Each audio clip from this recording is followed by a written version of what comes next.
हरियाणा की हर अपडेट के लिए बेल आइकन दबाएं और सब्सक्राइब करें STV हरियाणा न्यूज। नमस्कार, आप देख रहे हैं हरियाणा न्यूज और मैं हूं आपके साथ शुभेंदु सिंह। रुक कर लेते हैं सुपरफास्ट 100 का। पश्चिम बंगाल में आज यानी मंगलवार दूसरे चरण के मतदान के लिए प्रचार का अंतिम दिन है। राज्य की हॉट सीट बनी नंदीग्राम विधानसभा में मुख्यमंत्री ममता बनर्जी और केंद्रीय गृह मंत्री अमित शाह ने प्रचार किया।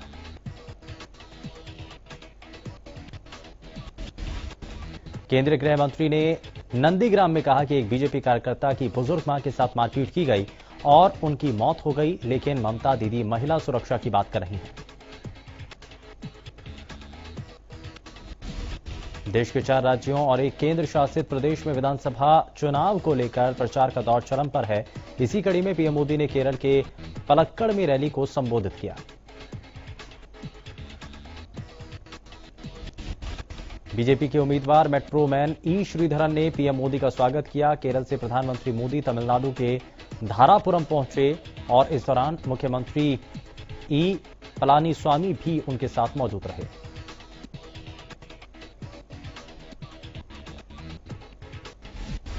मुख्यमंत्री मनोहर लाल की अध्यक्षता में हाई पावर परचेज कमेटी की बैठक की गई। इस बैठक में कृषि मंत्री जेपी दलाल भी शामिल रहे। हरियाणा निवास पर हाई पावर परचेज कमेटी की अहम बैठक की गई।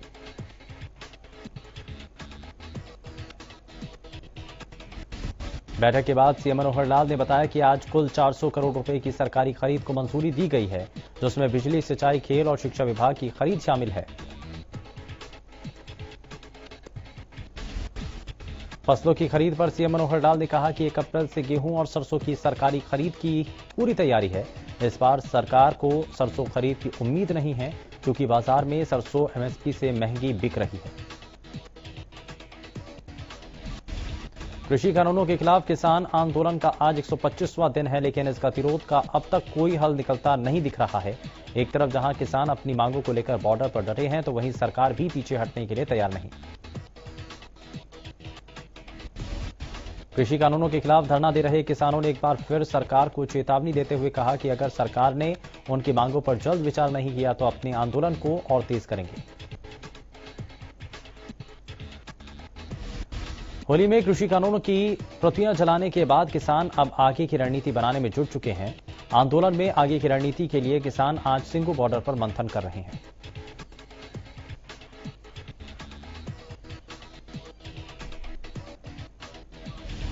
संयुक्त किसान मोर्चा की ओर से बुलाई गई बैठक में किसान नेता अपने अपने सुझाव रखेंगे और आंदोलन की रणनीति पर चर्चा करेंगे। किसान नेता डॉक्टर दर्शन पाल ने कहा कि बैठक में किसान नेता मिलकर आगे की रणनीति तय करेंगे। कयास लगाए जा रहे हैं कि सिंघू बॉर्डर पर आज होने वाली बैठक के बाद किसान अपने आंदोलन को तीव्रता दे सकते हैं। आपको बता दें कि आंदोलन के 4 महीने बीत जाने के बावजूद भी कृषि कानूनों पर कोई ठोस सहमति नहीं बन पाई है। पंजाब में बीजेपी विधायक के साथ हुई मारपीट मामले को लेकर बीजेपी आज प्रदर्शन करेगी और बीजेपी के प्रदर्शन को लेकर किसान नेता गुरनाम चढ़ूनी ने एक वीडियो जारी किया है। वीडियो जारी करते हुए उन्होंने कहा कि यह सब आंदोलन को कमजोर करने के लिए किया जा रहा है। उन्होंने किसानों से अपील की कि अगर 30 मार्च को बीजेपी प्रदर्शन करती है तो कोई भी किसान उसका विरोध ना करे।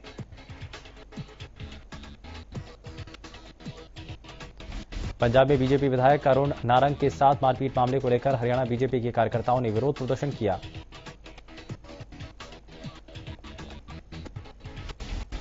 इस दौरान फतेहाबाद की सड़कों पर उतरे बीजेपी कार्यकर्ताओं ने पंजाब के सीएम कैप्टन अमरिंदर सिंह का पुतला फूंका और जमकर नारेबाजी की।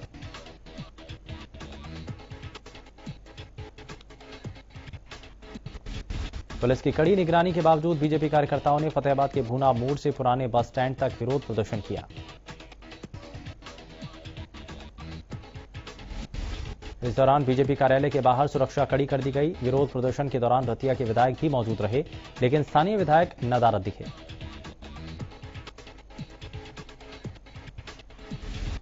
झज्जर के अंबेडकर चौक पर बीजेपी कार्यकर्ता और नेताओं ने कांग्रेसी नेताओं का पुतला जलाया। बहादुरगढ़ के पूर्व विधायक रमेश कौशिक ने बताया कि कुछ किसानों को बरगलाकर उन पर हमला कराया गया, जिसकी निंदा करते हैं। वहीं बीजेपी जिला अध्यक्ष विक्रम काद्यान ने कहा कि हमारे विधायक पर हुए हमले की भरसक निंदा करते हैं। कांग्रेस पार्टी का चरित्र इसी तरह का है। उन्होंने पंजाब के विधायक पर जो हमला किया है उसे बीजेपी बर्दाश्त नहीं करेगी। पंचकुला में भी बीजेपी विधायक से मारपीट के मामले में बीजेपी की ओर से विरोध प्रदर्शन किया गया। बीजेपी जिला अध्यक्ष अजय शर्मा के नेतृत्व में बीजेपी पदाधिकारियों और कार्यकर्ताओं ने जमकर प्रदर्शन किया। बीजेपी कार्यकर्ताओं ने पंजाब सरकार का पुतला फूंका। इस दौरान पंचकुला मेयर कुलभूषण गोयल भी मौजूद रहे। इस मामले के लिए बीजेपी कार्यकर्ताओं ने कांग्रेस को जिम्मेदार ठहराया।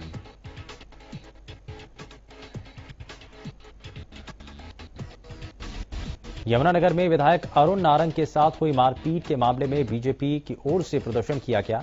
इस दौरान बीजेपी कार्यकर्ताओं ने पंजाब सरकार को बर्खास्त करने की मांग की।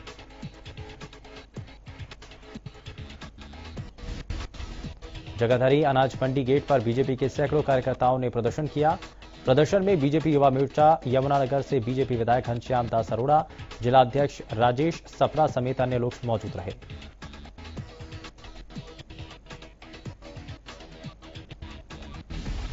बीजेपी ने पंजाब के मलौट में बीजेपी विधायक के साथ मारपीट के विरोध में पंजाब के मुख्यमंत्री कैप्टन अमरिंदर सिंह का पुतला फूंका और राष्ट्रपति से पंजाब सरकार को बर्खास्त करने की मांग की। बीजेपी कार्यकर्ता बीजेपी के जिला अध्यक्ष आदित्य चौटाला के नेतृत्व में सिरसा के बरनाला रोड स्थित हुड्डा चौक पर पहुंचे और पंजाब सरकार के खिलाफ रोष प्रकट करते हुए पुतला फूंका। साथ ही राष्ट्रपति के नाम ज्ञापन भी सौंपा। उधर बीजेपी के विरोध की जैसे ही भनक किसानों को लगी, किसान भी हुड्डा चौक पहुंचे और बीजेपी कार्यकर्ताओं का विरोध करना शुरू कर दिया।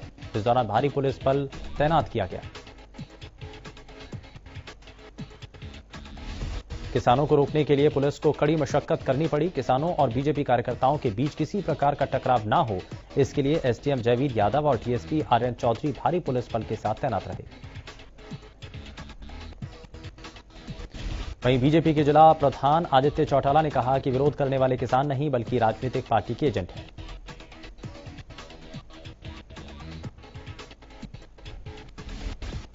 रेवाड़ी के राजीव चौक पर बीजेपी कार्यकर्ताओं ने इकट्ठा होकर कांग्रेस का पुतला दहन किया। इस दौरान कार्यकर्ता कांग्रेस के खिलाफ नारेबाजी करते नजर आए।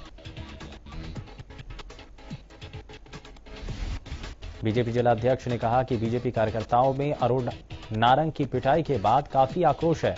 उन्होंने कहा कि यह सब कांग्रेस के इशारे पर है।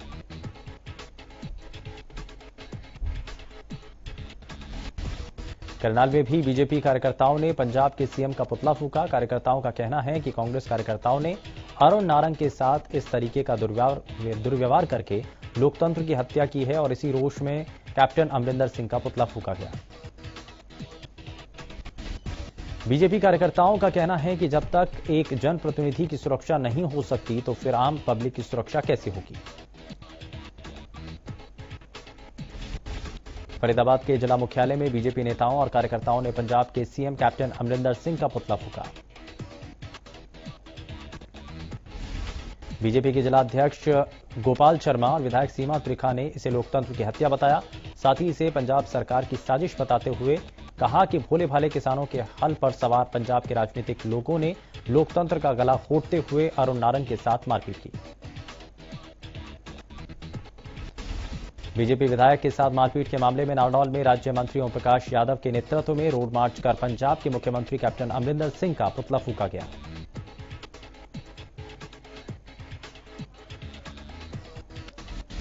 राज्य मंत्री ओम प्रकाश यादव ने कहा कि हमारे किसान ऐसा काम नहीं कर सकते, ये सब कुछ कांग्रेस के इशारे पर हो रहा है।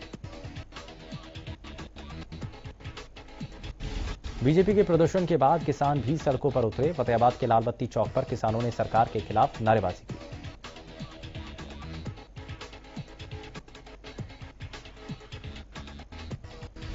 किसान नेताओं का कहना है कि बीजेपी का ही षड्यंत्र है। किसानों का कहना है कि बीजेपी आंदोलन को तोड़ने के लिए स्वयं षड्यंत्र रच रही है।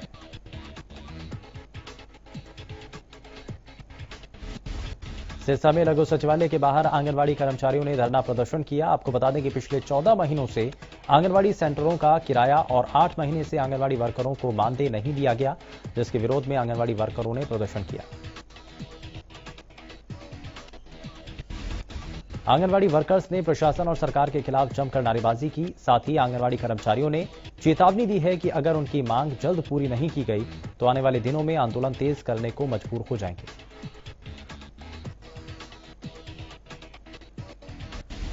पूर्व विधायक किताब सिंह मलिक का इलाज के दौरान निधन हो गया। सोमवार देर रात उन्होंने अंतिम सांस ली। मंगलवार को उनके पैतृक गांव आवली में पूरे रीति रिवाज से अंतिम संस्कार किया गया।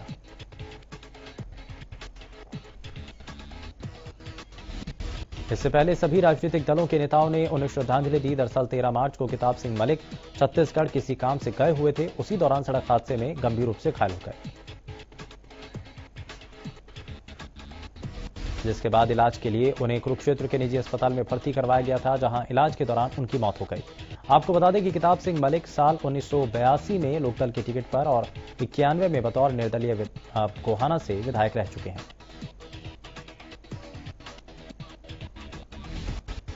पानीपत समालखा क्षेत्र के हथवाला रोड पर सड़क हादसे में 2 युवकों की मौत हो गई, जबकि 3 युवक गंभीर रूप से घायल हो गए। एक घायल को रोहतक पीजीआई रेफर किया गया, जबकि अन्य 2 घायलों का इलाज अलग अलग निजी अस्पतालों में कराया जा रहा है। मृतकों के परिजनों का कहना है कि हथवाला रोड पर 5 युवक 2 बाइकों पर सवार होकर जा रहे थे। अगर दुर्घटना होती तो दोनों बाइकों पर निशान मिलते, लेकिन एक बाइक बिल्कुल ठीक ठाक है, जबकि दूसरी बाइक पर हल्के निशान है। मृतकों के परिजनों ने युवक की हत्या की आशंका जताई। फिलहाल पुलिस जांच कर रही है। दक्षिण हरियाणा में जल्द ही एक मिल्क प्लांट लगाया जाएगा और इसके अलावा रेवाड़ी शहर से सटे रामपुरा गांव में 150 मीट्रिक टन की ऑयल मिल का भी शिलान्यास किया जाएगा। इस बात की जानकारी सहकारिता मंत्री डॉक्टर बनवारी लाल ने दी है। उन्होंने बताया कि पैक्स को जल्द ही कंप्यूटराइज्ड किया जाएगा और सभी पक्षों के कंप्यूटराइज्ड होने से लेनदेन में खपला बंद हो जाएगा। बनवारी लाल ने बताया कि पहले चरण में प्रदेश के 100 पैक्स को लिया गया और उसके बाद धीरे धीरे सभी को कंप्यूटराइज्ड कर दिया जाएगा। साथ ही उन्होंने जल्द ही पैक्स के गोदाम और दुकानों के निर्माण की बात कही। राज्य सूचना आयोग के आदेशों के बावजूद जुर्माना राशि जमा नहीं करवाने वाले डिफॉल्टर जन सूचना अधिकारियों की अब खैर नहीं। लोकायुक्त कोर्ट में शिकायत दर्ज होने पर हरियाणा सरकार ने चीफ सेक्रेटरी की अध्यक्षता में बकाया जुर्माना वसूली के लिए उच्च स्तरीय मॉनिटरिंग कमेटी गठित की है। आयोग ने सभी डिफॉल्टर जन सूचना अधिकारियों की सूची सरकार को सौंपते हुए कार्य को सुचारू करने के लिए 5 कर्मचारियों की नियुक्ति की मांग भी की है। मामले की अगली सुनवाई लोकायुक्त जस्टिस एन.के. अग्रवाल 13 मई को करेंगे। पानीपत के आरटीआई एक्टिविस्ट पीपी कपूर ने 21 जुलाई 2020 को लोकायुक्त को शिकायत की, जिसमें हरियाणा में आरटीआई एक्ट का भट्टा बैठ चुका है, ये बात उन्होंने कही। राज्य सूचना आयोग ने साल 2006 से दिसंबर 2019 तक प्रदेश में राज्य जन सूचना अधिकारियों पर 3 करोड़ 50 लाख 54,740 रुपए जुर्माना लगाया था, लेकिन 1726 डिफॉल्टर जन सूचना अधिकारी 2.27 करोड़ रुपए से ज्यादा की जुर्माना राशि सालों से दबाए बैठे हैं।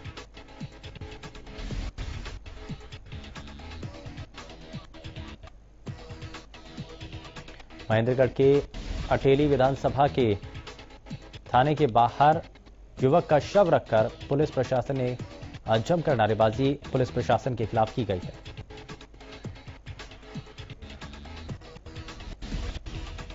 ग्रामीणों का आरोप है कि पुलिस को किसी ने 100 नंबर पर कॉल करके झगड़े की सूचना दी थी। ग्रामीणों का आरोप है कि अटेली पुलिस मौके पर पहुंची और युवक की डंडों से पिटाई की, जिसके बाद युवक की मौत हो गई। ग्रामीणों ने मामले में उचित जांच की मांग की। साथ ही मांग की है कि आरोपी पुलिसकर्मियों पर सख्त कार्रवाई की जाए।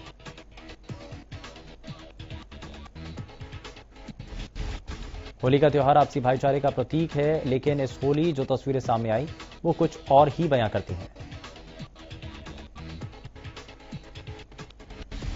गोहाना के अस्पताल में होली पर लड़ाई झगड़े की वजह से करीब 2 दर्जन से ज्यादा केस सामने आए हैं। साथ ही शराब पीकर वाहन चलाने से सड़क हादसे होने के भी 5 केस सामने आए। अस्पताल के डॉक्टर अनुज ने बताया कि कुछ लोगों को फर्स्ट एड देकर अस्पताल में भर्ती किया गया। जिन लोगों की हालत ज्यादा गंभीर थी उनको खानपुर महिला मेडिकल कॉलेज और रोहतक पीजीआई में रेफर किया गया है।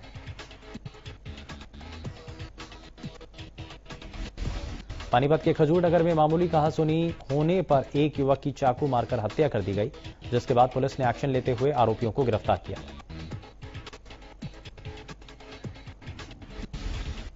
दरअसल खजूर नगर के शमशान घाट के पास से जब युवक पवन अपने मित्र राजवीर के साथ बाइक पर सवार होकर जा रहा था, तब रास्ते में एक बाइक के साथ थोड़ी सी साइड लग गई, जिसके बाद दूसरे बाइक सवार ने गाली देने पर झगड़ा शुरू कर दिया। दोनों बदमाशों ने पवन को चाकू मारा, जिससे पवन की मौके पर वो बेहोश हो गया। पुलिस ने मामला दर्ज होते ही आरोपियों को गिरफ्तार कर लिया। देश में कोरोना की रफ्तार एक बार फिर से बेकाबू हो रही है। पिछले 24 घंटे में कोरोना संक्रमण के 56,211 नए मामले सामने आए। 271 लोगों की मौत हो चुकी है। कल 37,000 से ज्यादा लोग कोरोना को मात देकर ठीक हुए। भारतीय चिकित्सा अनुसंधान परिषद ने बताया कि भारत में कल तक कोरोना वायरस के लिए कुल 24,26,50,025 सैंपल टेस्ट किए जा चुके हैं, जिनमें से 7,85,864 सैंपल टेस्ट कल किए गए हैं। स्वास्थ्य मंत्रालय के मुताबिक महाराष्ट्र, कर्नाटक, पंजाब, मध्य प्रदेश, गुजरात, केरल, तमिलनाडु और छत्तीसगढ़ में रोजाना कोरोना के नए मामलों में बढ़ोतरी हुई। 8 राज्यों से नए मामलों का योगदान करीब 86% है। वायरस के कुल एक्टिव केसों में 63% तो अकेले महाराष्ट्र से ही है। बढ़ते प्रकोप को देखते हुए पंजाब के सभी स्कूल और कॉलेज 31 मार्च तक के लिए बंद कर दिए गए हैं। कोरोना संक्रमितों की संख्या बढ़ रही है। सरकार की ओर से नए आंकड़ों के मुताबिक बीते 24 घंटे में प्रदेश में 995 नए मरीजों की पुष्टि हुई। सरकारी आंकड़ों के मुताबिक गुरुग्राम में 280, करनाल में 159, फरीदाबाद में 97 नए मरीजों की पुष्टि हुई। 24 घंटों में हरियाणा में कोरोना से 2 लोगों की मौत हो चुकी है। कोरोना से प्रदेश में अब तक 3,143 मरीजों को अपनी जान से हाथ धोना पड़ा। साथ ही अब तक 2,76,000 से ज्यादा मरीज इलाज के बाद ठीक हुए हैं। गुरुग्राम में कोरोना के आंकड़े बढ़ रहे हैं। गुरुग्राम में बीते 2 दिन में 604 मामले सामने आए। बढ़ते संक्रमण को देखते हुए विभाग ने कोरोना की टेस्टिंग बढ़ा दी है।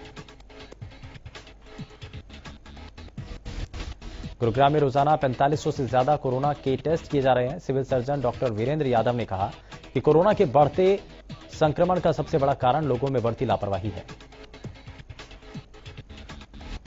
वैक्सीन आने के बाद लोग लापरवाह हुए। उन्होंने बताया कि गुरुग्राम से लगते बॉर्डर और मॉल्स पर स्क्रीनिंग और एंटीजन टेस्ट की सुविधा शुरू कर दी गई है और कोरोना पर काबू पाने के लिए माइक्रो कंटेनमेंट जोन बनाने पर जोर है।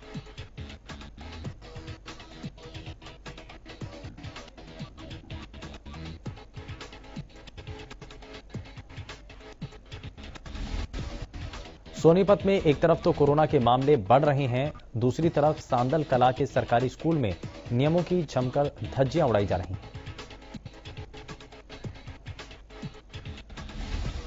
विद्यालय में कोविड का डर खत्म होता देखा जा रहा है। स्कूल में न केवल सोशल डिस्टेंसिंग का उल्लंघन हो रहा है, बल्कि ज्यादातर टीचर कक्षा में बिना मास्क के नजर आए।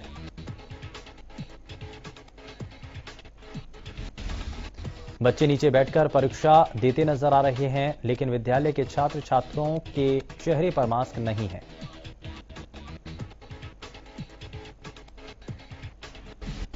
घरौंडा में होली के दिन एक व्यक्ति की हत्या का मामला सामने आया। होली के मौके पर शिव कुमार के घर कुछ ढोल वाले आए थे। शिव कुमार ने उन्हें ढोल बजाने से मना कर दिया।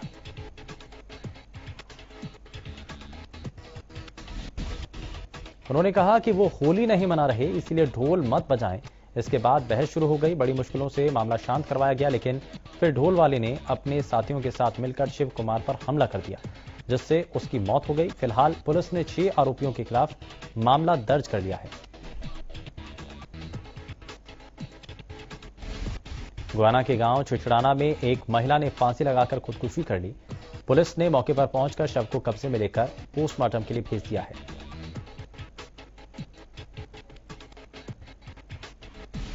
मृतक महिला के परिजनों ने ससुराल पक्ष पर गंभीर आरोप लगाए। उन्होंने कहा कि संतान नहीं होने के चलते महिला को परेशान किया जाता था। फिलहाल मृतका के परिजनों के बयान पर पति सहित ससुराल पक्ष के लोगों के खिलाफ मामला दर्ज कर लिया गया। अमेरिका ने म्यांमार में लोकतांत्रिक सरकार की बहाली होने तक इस दक्षिण पूर्व एशियाई देश के साथ व्यापार समझौते को निलंबित कर दिया। म्यांमार में हुए सैन्य तख्तापलट के बाद प्रदर्शनकारियों पर की गई हिंसक कार्रवाई के चलते यह फैसला लिया।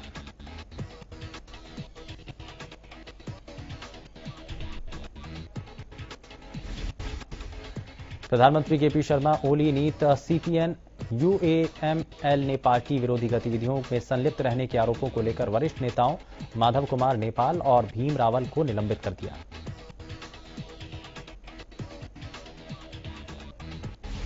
अमेरिका में खुदरा कंपनी अमेजॉन के एक गोदाम के करीब 6000 श्रमिकों ने मजदूर संघ बनाने या न बनाने के बारे में तय करने के लिए मतदान का सहारा लिया।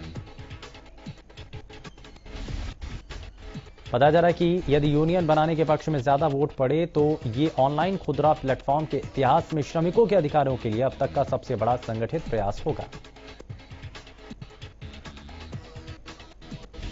पाकिस्तान के प्रधानमंत्री इमरान खान ने वित्त मंत्री डॉक्टर अब्दुल हफीज शेख को पद से हटा दिया और उनके स्थान पर उद्योग एवं उत्पादन मंत्री हम्माद अजहर को नया वित्त मंत्री नियुक्त किया। सरकारी तेल कंपनियों की ओर से मंगलवार को फिर पेट्रोल और डीजल की कीमतों में गिरावट दर्ज की गई। दिल्ली में पेट्रोल का दाम 90 रुपये 56 पैसे जबकि डीजल का दाम 80 रुपये 87 पैसे प्रति लीटर है।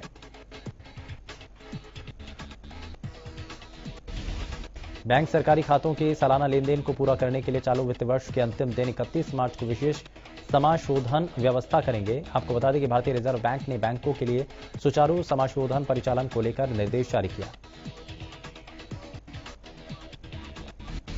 विमानन मंत्री हरदीप सिंह पुरी ने बताया कि मई जून तक एयर इंडिया के निजीकरण की प्रक्रिया पूरी हो जाने की उम्मीद है। कई बोलीकर्ताओं ने एयर इंडिया को खरीदने में रुचि दिखाई और उनमें से कुछ को शॉर्टलिस्ट भी किया जा चुका है।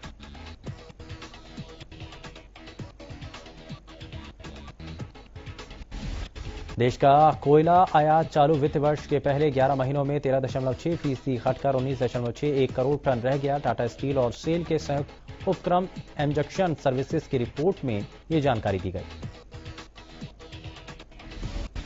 भारत के पूर्व all rounder Irfan Pathan corona virus से संक्रमित पाए गए। उन्होंने सोमवार को अपने ट्विटर हैंडल से बयान जारी कर इसकी पुष्टि की। भारतीय फुटबॉल टीम को संयुक्त अरब अमीरात के खिलाफ मैत्री मुकाबले में करारी हार का सामना करना पड़ा। ओमान के पहले मैच में 1-1 की बराबरी पर रोकने के बाद भारतीय टीम यूएई टीम से हार गई। मौजूदा पुरुष और महिला विश्व चैंपियन प्रमोद भगत और मानसी जोशी तीसरी दुबई पैरा बैडमिंटन अंतर्राष्ट्रीय चैंपियनशिप में भारतीय चुनौती की अगुवाई करेंगी। मंगलवार से दुबई में शुरू होने वाली पैरा बैडमिंटन अंतर्राष्ट्रीय चैंपियनशिप में भगत और मानसी दोनों SL3 खिलाड़ी हैं जो महाद्वीप के बड़े टूर्नामेंट में 26 सदस्यीय भारतीय दल का नेतृत्व करेंगे। रियो ओलंपिक की कांस्य पदक विजेता साक्षी मलिक और एशियन चैंपियनशिप की गोल्ड मेडलिस्ट दिव्या काकरान, पिंकी और सरिता मोर के साथ अलमाटी में 13 से 18 अप्रैल तक होने वाली एशियन चैंपियनशिप में भारत की चुनौती पेश करेंगी। अभिनेता पारस कलनावत ने अपने पिता को याद करते हुए इंस्टाग्राम पर उनकी तस्वीरें शेयर करते हुए लिखा कि दुनिया के सबसे बेस्ट पापा, मुझे अफसोस है कि मैं आपको बता नहीं पाया कि मैं आपसे कितना प्यार करता हूं। अभिनेत्री कंगना रनौत की अपकमिंग फिल्म थलाइवी के 23 अप्रैल को सिनेमाघरों में रिलीज होने वाली है और रिलीज से पहले उनके प्रमोशन के लिए एक्ट्रेस और फिल्म के मेकर्स ने खास योजना बनाई है। थलाइवी प्रमोशन के बारे में एक्ट्रेस कंगना रनौत ने अपने ट्विटर हैंडल से वीडियो साझा कर फैंस को जानकारी दी। दरअसल ये प्रमोशन की खास योजना फैंस के लिए बनाई गई है।